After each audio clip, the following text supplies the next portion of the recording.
All right, this will be the start of my ZX9B model ZX10 conversion. Basically, like the P model, it's got I have the kit for the rear swing arm, front and rear rims, and front forks, and those are all up there. This should be pretty good. Hopefully, it's like 400. Is it 486 pounds dry?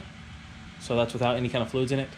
I'm going to be doing a full exhaust, getting rid of this heavy thing. All that up there, I have a full micron, and I'm going to put that. There's a carbon fiber Muzzy over there on the shelf. I'm going to put that on as well, and hopefully it peps it up a little bit.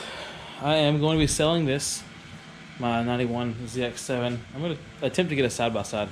I've been looking at those Kawasaki, the KRX 1000s, and I think I can swing it with getting rid of that and put a good down payment. Another thing I'm going to do before too long that I was going to do in this bike, but plans kind of changed. I'm going to build this engine down there, which is a ZX9 engine, but I'm going to do the 950 big bore kit on it, and I have a ported head up there. I wish I could do the bigger valves, but those are just a whole lot of money. So just basically ported head and factory cams. This is kind of, I guess, a talking video. I'm going to shut it down here because we're fixing to go to Walmart. But I do plan on getting this off and attempting to at least fit the swing arm and the rear rim, just to make sure that it fits and everything will be fine. So we're going to stop it here. All right, we're back. Okay, so it looks a little different already. I have gotten the old swing arm off, the new swing arm on, and the rear shock. So I'm gonna take it all apart, obviously, so I can grease everything, tighten everything down. But so Milo in Slovakia, he sells a kit with some collars and some spacers. Let's see, this is his business, Volk Performance. Yeah. But you can find them on the ZX7 groups, most of them anyways.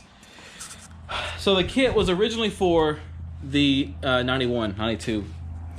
Apparently, I talked to him, I misunderstood. I thought he said that they would fit a B model ZX9. The kit that's on this bike will fit the B model ZX9. This kit does not fit.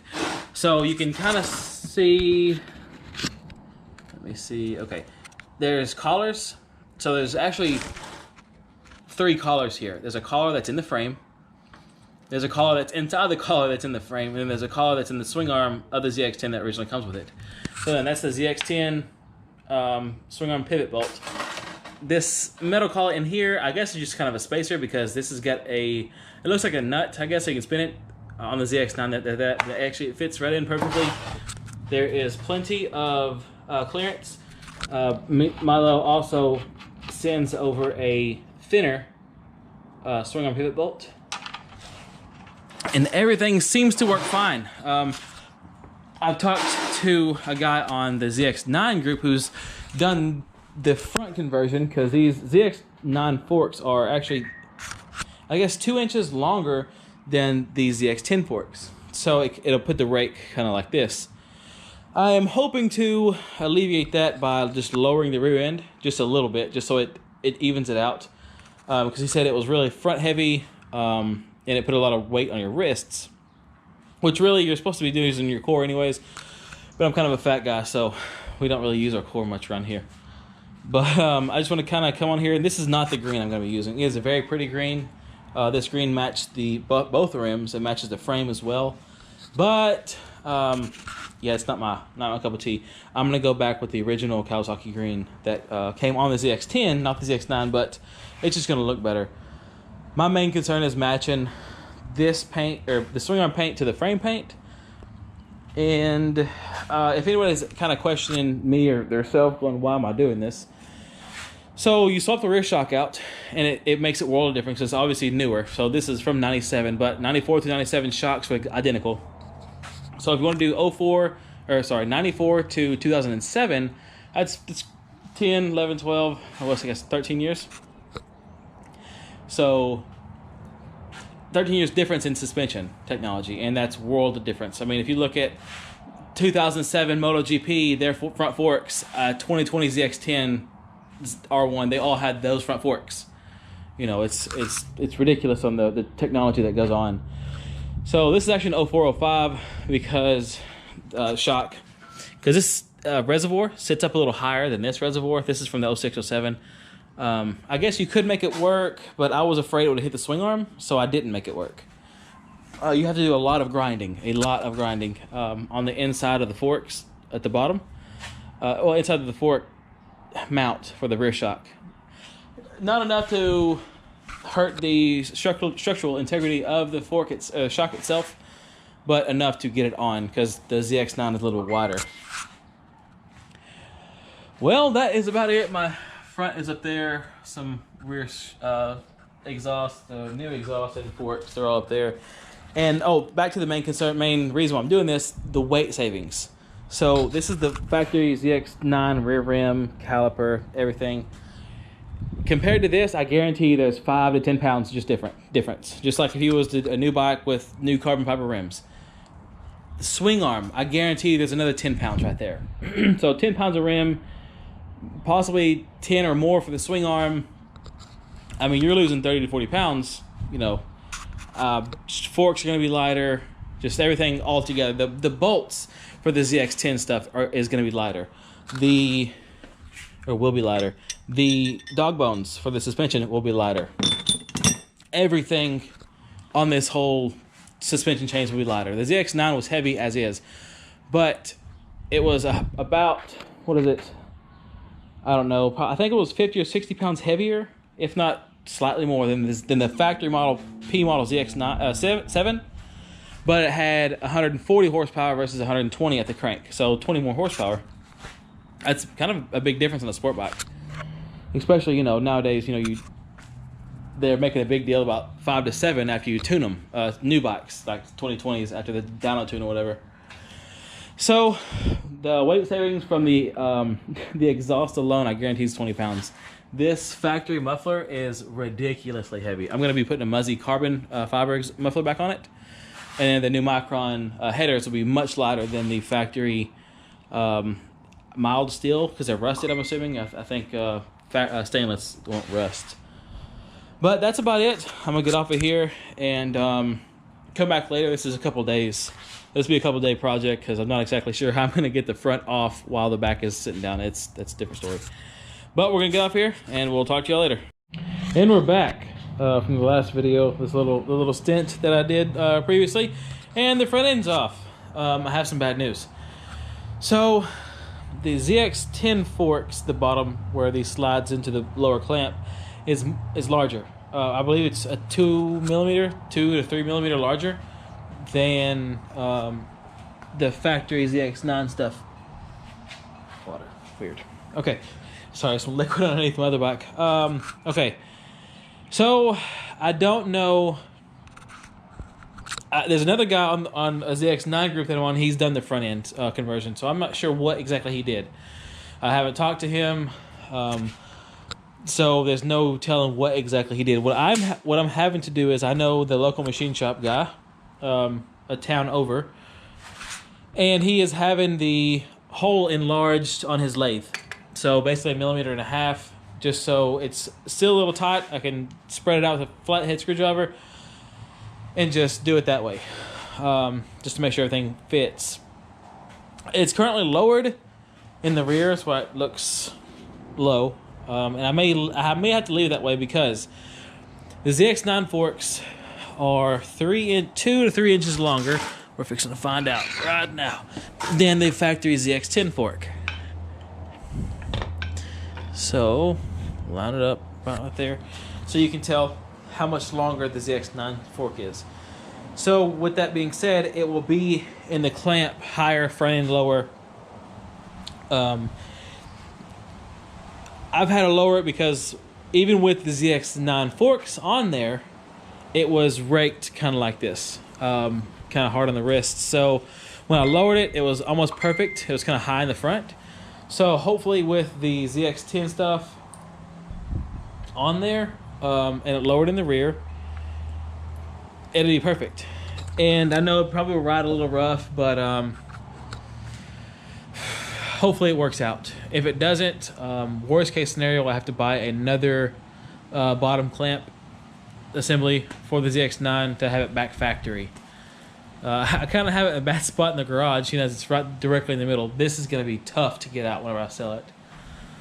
But, man, I can't wait to weigh everything to get a good number on how much is getting lost pound-wise. And hopefully it's enough to make all this worth it. Because if it's not, I'm going to be angry. So, until I get the front end back on, the screen was off on the GoPro, so hopefully all that got recorded and not at a weird angle. But after I get the front end back on, I'll come back on here and see how it is. Alright, and we're back. So, good news and bad news. Bad news. The J model is gone, which really sucks because I sold it to get a side-by-side.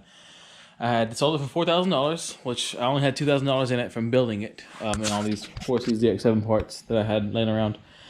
But I went to the Kawasaki shop, and my credit, it's not the best. I have like a 700 credit score. Apparently, going through Sheffield, which that's the Kawasaki shop that they had, or the credit lender, whatever, lender, I guess they use at this local Kawasaki shop in Canton, Texas. So I go there, and they're like, okay, yeah, you're approved for 11% interest for 60 months. I'm like, I'm not doing that. There's no way. I guarantee I'm going to pay over $30,000 in 60 months when all I got to do is pay off my credit card and my credit score will go up another 20 points. And I guarantee I can get in a higher tier, which it goes tier A, B, and C. I was in tier C for 11% interest for 60 months. Even with my $4,000 down, it still didn't affect nothing. Interest rate was still ridiculous, and I was like, I'm not doing it. So I really sold the J for nothing. Kind of a bittersweet type deal. So I was this is gonna be part one. I know that this whole thing's gonna be really the series of this turned into the ZX10 conversion, but I don't have I was hoping to get my triple clamps back from the machine shop this weekend. Well, it is now Sunday, May the 2nd, and well, I didn't get it back. So I'm just gonna go ahead and upload this video so it's not so long. I have terrible internet. So the last video that I did on this bike, where I did clean the carburetors, it was a 45-minute video and it took like 5 hours to upload. Ridiculous. So I just want to get on here and in this part one, I guess, of this. So I did weigh everything. Y'all can pause and read everything if you want. Excuse my handwriting. But this is what I got from everything. Let me get up a little closer. So the top would be the ZX9 parts that I weighed, the bottom ZX10 parts that I weighed.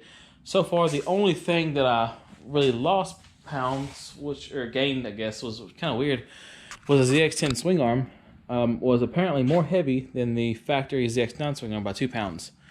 I have an analog scale, so it wasn't like a digital scale that could be off. I mean, I guess the analog scale could be wrong too, but I think those are pretty accurate numbers. The only thing I haven't weighed was that header and my Micron header. But I did weigh the factory muffler along with my Muzzy that I'm going to be putting on. The anti-gravity. It's the lithium-ion battery. It weighs a pound, literally a pound, ridiculous. So, unfortunately, if that doesn't really work out, because I've had some mixed reviews from other people who have tried this in the past, but didn't do exactly what I'm doing. They said it really doesn't work because the frame's so low, and he said, oh, I didn't even do the back because it was so low. Well, I'm going to try to lower the rear end with the dog bones, because that's a lower end dog bone kit, and hopefully slide the fork tubes all the way up as high as they can go to make the front end as high as possible, and hopefully it levels out perfectly.